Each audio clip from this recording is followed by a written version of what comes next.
Assalamualaikum warahmatullahi wabarakatuh.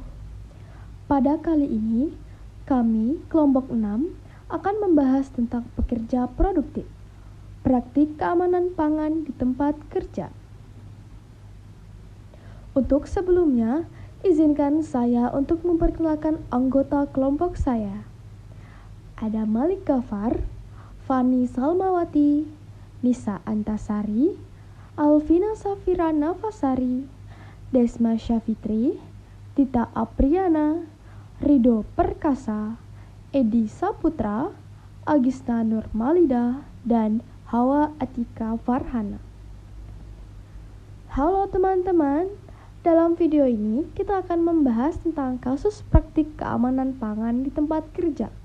Contoh kasusnya yaitu keracunan makanan di tempat kerja, dan para pekerja pun mengalami keracunan.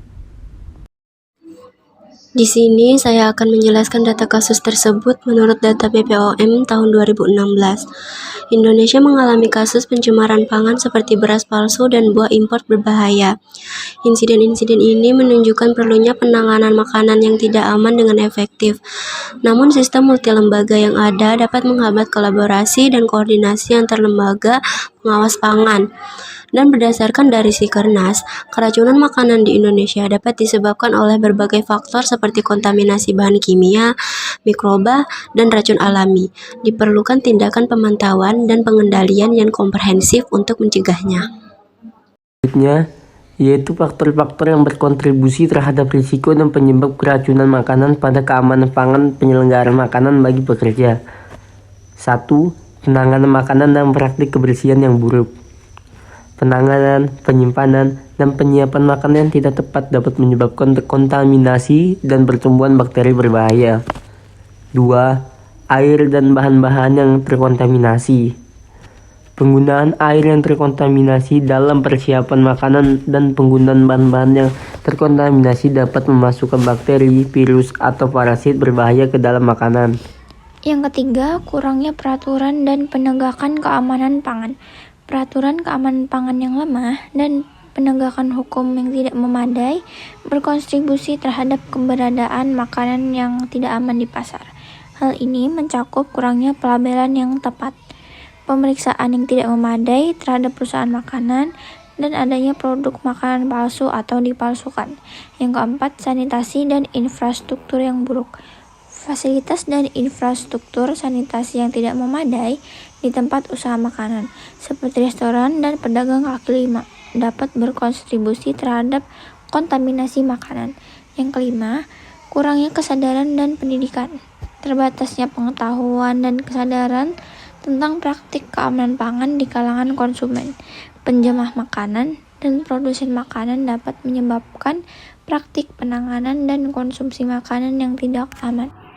Selanjutnya ada beberapa tips promotif yang dapat kami berikan. Yang pertama yaitu tingkatkan kesadaran akan pentingnya kebersihan dan keamanan pangan melalui kampanye edukasi dan sosialisasi kepada masyarakat.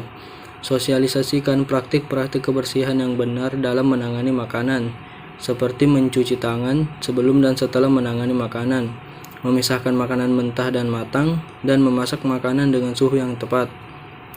Yang kedua, berikan pelatihan dan pendidikan kepada petani, produsen makanan, dan penjual makanan mengenai praktik-praktik keamanan yang baik.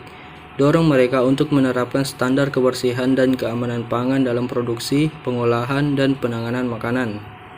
Yang ketiga, yaitu dorong penggunaan bahan baku yang aman dan berkualitas tinggi dalam produksi makanan. Berikan informasi dan bimbingan kepada produsen makanan mengenai pemilihan dan penggunaan bahan baku yang tepat, serta pemantauan kualitas bahan baku. Yang keempat, yaitu mendorong kolaborasi antara pemerintah, industri makanan, dan konsumen dalam mempromosikan keamanan pangan bentuk forum atau kelompok kerja yang melibatkan semua pihak terkait untuk berdiskusi, berbagai informasi, dan mengembangkan inisiatif bersama dalam meningkatkan keamanan pangan. Dorong penggunaan bahan baku yang aman dan berkualitas tinggi dalam produksi makanan. Berikan informasi dan bimbingan kepada produsen makanan mengenai pemilihan dan penggunaan bahan baku yang tepat serta pemantauan kualitas bahan baku. Selanjutnya yaitu tips preventif yang dapat kami berikan. Yang pertama, pastikan kebersihan dan sanitasi yang baik di area dapur dan tempat penyimpanan makanan. Bersihkan dan disinfeksi permukaan, peralatan, dan alat-alat yang digunakan dalam memasak dan menyajikan makanan secara teratur. Yang kedua, gunakan bahan makanan segar dan berkualitas tinggi. Periksa kualitas dan kebersihan bahan makanan sebelum digunakan dan pastikan membeli dari sumber yang terpercaya. Yang ketiga yaitu simpan makanan pada suhu yang aman. Pastikan makanan mudah rusak disimpan di dalam lemari es pada suhu yang rendah dan jangan biarkan makanan terlalu lama pada suhu ruangan. Yang keempat, cuci buah dan sayuran dengan air bersih. Sebelum mengonsumsinya, gosok permukaan yang kasar dengan sikat lembut untuk menghilangkan kotoran dan residu pestisida.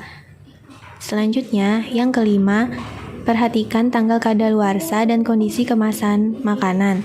Jangan mengonsumsi makanan yang sudah kadaluarsa atau memiliki kemasan yang rusak atau bocor. Yang terakhir yaitu tingkatkan pengetahuan dan kesadaran tentang keamanan pangan melalui edukasi dan sosialisasi kepada masyarakat. Sosialisasikan praktik-praktik kebersihan dan keamanan pangan. Oke, jadi itulah pembahasan tentang pekerja produktif menurut data kasus pencemaran pangan seperti beras palsu dan buah impor berbahaya.